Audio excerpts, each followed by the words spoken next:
Hey, what's going on, guys? This is Miasin, and I'm actually going to be showing you guys my Armed Dragon Thunder deck profile. I really tried my best to make it a deck because, to be fair, we don't really have that many cards.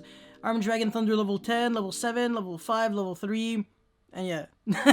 That's about it for the real main deck, core monsters. So I kind of had to find other cards to not make the deck clunky. I didn't want this to look like those other, I don't know, generic combo decks that played like 25 Garnets just to end on this boss monster and other stuff. It just didn't really feel right, honestly. And yeah, before you start, friendly reminder to like and subscribe, because it motivates me a lot to keep making videos like these. And yeah, let's jump right into it. So the first card, of course, that I'm playing is Armed Dragon Thunder level 10.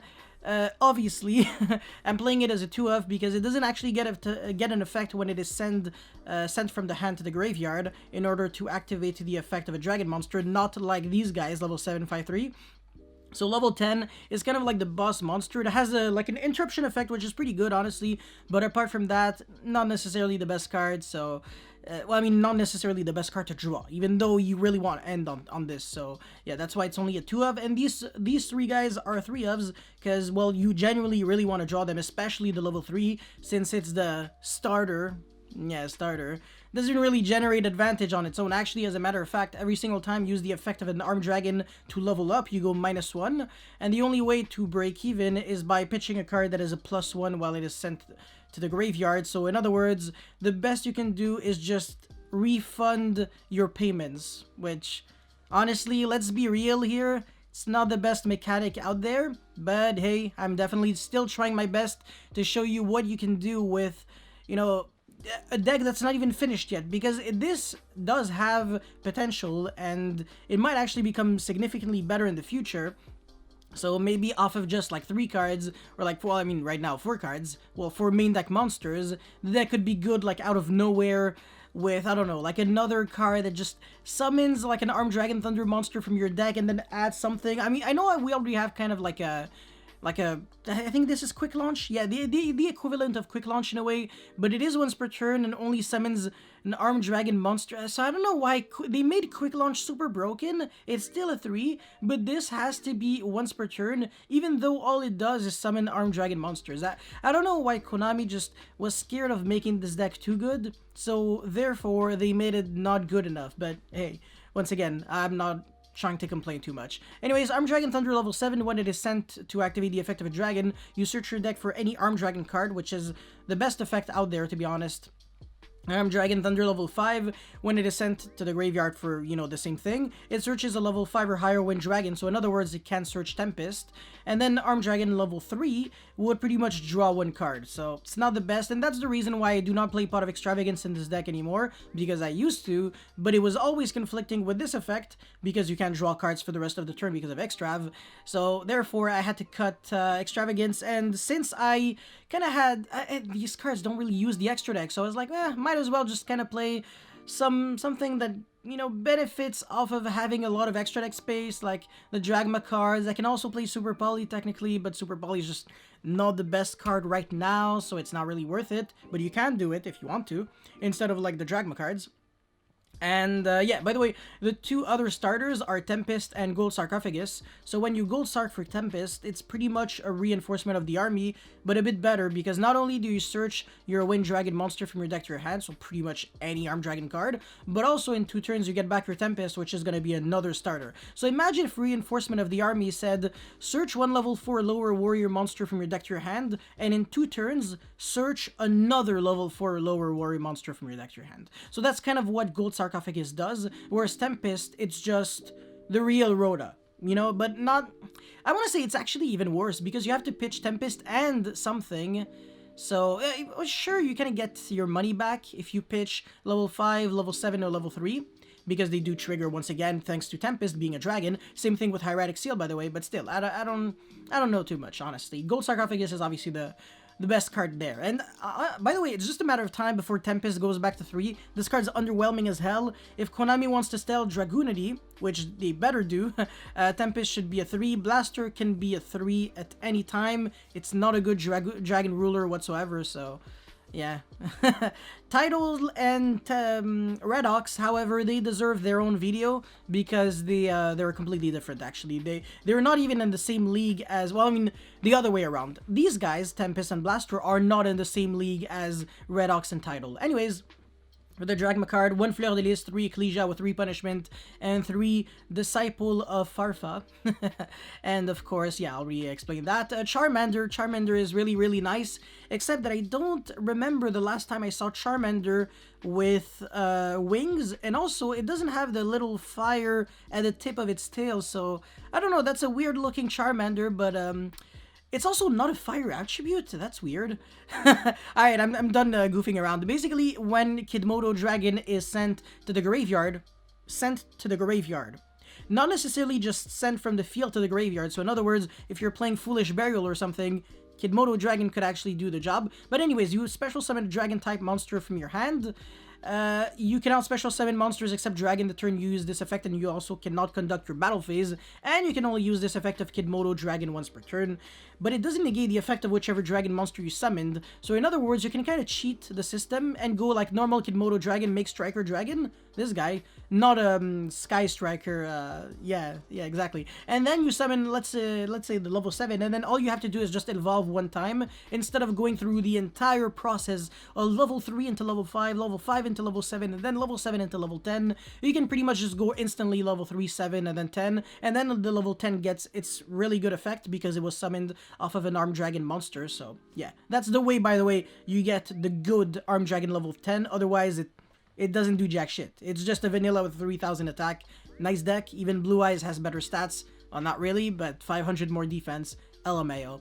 Anyways, for the hand trap lineup, 3 Skullmeister with 3 Ash and 2 Bell. I wanted to max out the one that was, I don't know, I guess just as applicable or generic in a way, not really, than Ghost Bell, but also it's not once per turn, so I think it just made more sense. And also 1700 attack, you can attack your opponent 5 times with it in game. And also Ash, I guess I want to say 3 of, because it's just versatile, I guess. Ghost Bell, 2 of... Yeah, honestly, it negates a lot of things. It can negate Scarlet, Sanguine, the Eldritch Trap, even when the opponent doesn't have a single card in his graveyard. That's whack. I didn't know that. Because the thing is, I mean, I was skeptical.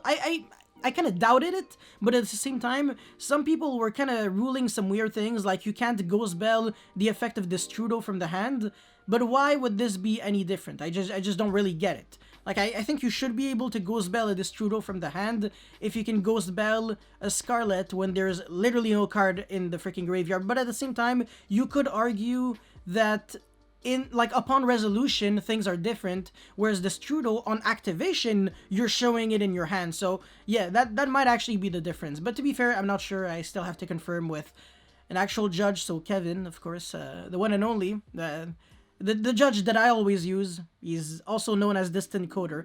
Anyways, Armed Dragon Lightning, I play 2. It's the continuous spell that recycles back an Armed Dragon Thunder from your graveyard with a level less than or equal to an Armed Dragon Thunder that you can show that you're willing to target.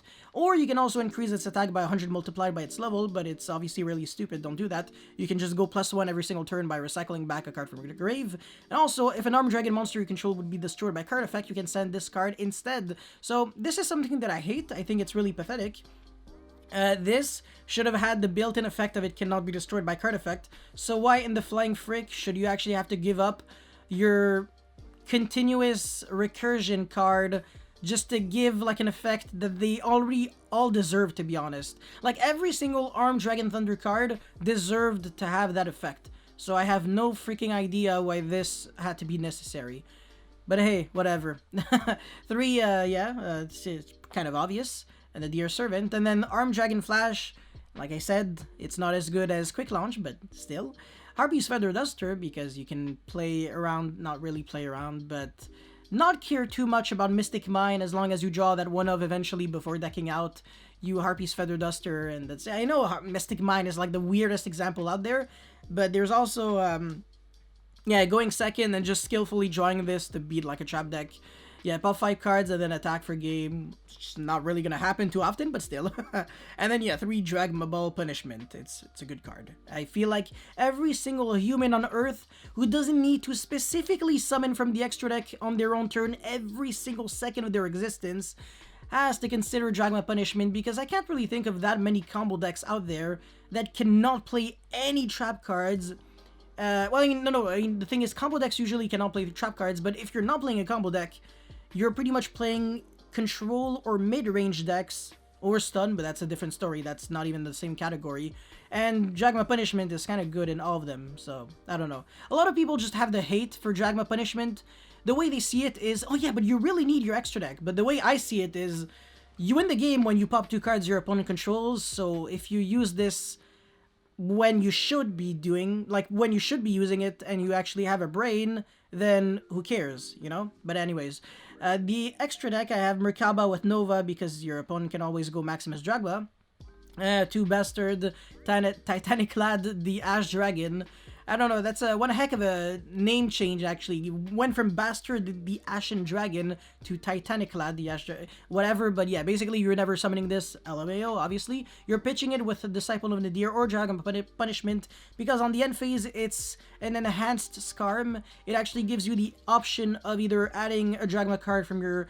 No, sorry, a Dragma monster from your deck to your hand, or special summoning it. So of course you can play around Nibiru if your 5th summon occurs during the end phase and is Ecclesia to search for Fleur de Lis, which is basically an interruption on its own. And then yeah, 2 Elder Entity Entis, 1 Wind Pegasus Agnister, 1 Zeus, 1 Nova, 1 Silent... whatever. I guess I just wanted something that prevented it, like, didn't die, I guess a rank 4... Like, how are you making a rank 4? I guess Ecclesia and Skullmeister or double Ecclesia, something stupid like that. And then, yeah, Downerd, Breaksword, Unicorn, Needle Fiber, Hieratic Seal. Hieratic Seal and Striker Dragon are the only ones that actually get summoned. But apart from that, you're using Elder Entity Entis and Wind Pegasus Agnister really often for Dragma Punishment. Anyways, idea section. I guess I have Red Eyes Darkness Metal Dragon. We're not really going to come up, but whatever. Okay, these ones are kind of interesting, Damage Juggler and Trick Clown, because when you pitch Damage Juggler the first time with Arm Dragon Thunder level 3, it's kind of a free pitch because your Damage Juggler would banish itself to search for Trick Clown, and then when your Arm Thunder level 5 would trigger, you pitch the Trick Clown, you go into Arm Dragon Thunder level 7, and you have a Trick Clown on your field, which doesn't achieve jack shit, but it's really cool. Technically, if you already had a monster around, and then you can special summon Ecclesia, if that monster was an extra deck monster, or if your opponent had an extra deck monster, you go no effect on the Ecclesia, and then you make a rank 4, but it's obviously not really the best. I don't really recommend playing these cards. And also, I obviously don't recommend playing Dragoonity cards in this deck. Come on. It's so stupid, man. It's kind of like saying, oh yeah, but how would this really good engine work in your really bad deck? You're not making a good, you're not making this deck better or Dragoonity deck better. You're just trying to make Dragoonity worse by... Yeah, it's like you might as well just play Dragoonity at this point. I don't know why people would be like, oh yeah, I would play like a 20-card Dragoonity Engineer deck. Bro, just shut up and play full, like, freaking pure Dragoonity. Anyways, Dotscaper, same shit with these two guys. Romular, yeah, a Union Carrier, Leviair, not Levianeer, can revive back your banished Armed Dragon Thunder level 3, because you can banish it with Tempest, but how do you make a rank 3? I guess with normal summoning a Hand Trap, or I guess level 3 Armed Dragon Thunder, or the Charmander, I guess. I said I guess like 7 times in the past 30 seconds. Anyways, Armed Dragon Blitz, this card sucks, don't play it. Monster Reborn, Cosmic, Designator... I called it Designator. Boot Sector Launch. I don't know why I'm playing this. Don't play it. 5-Headed Dragon. Ravine. Okay, a 5-Headed Dragon came up once in testing where I was playing against like a fossil deck that, by the way, I couldn't out. I literally lost. Basically, I want to say I got decked out against someone that I just literally didn't have the cards to beat. It was the level 10 guy, 3500 attack, cannot be targeted by monster effects. My only main deck out is, oh yeah, and by the way, when it battles, it can switch the attack and defense of the opponent's monster when it battles, not when it attacks. So my Armed Dragon Thunder level 10 doesn't even out it, so my only out basically is Fleur de Lis Negate, but I'm pretty sure I already went through it, so I didn't have Jack after that. And yeah, I mean, obviously I can make rank 3s, rank 4s, but it's not always Happy Land, and this deck kind of needs quite a lot to get started anyways. But yeah, that's all I had to showcase and talk about for this Armed Dragon Thunder deck profile. If you guys have any comments or feedback, let me know in the comment section below. Don't forget to like and subscribe, because it motivates me a lot to keep making videos like these. And that's pretty much it. Thank you for watching. I'll see you next time. Peace.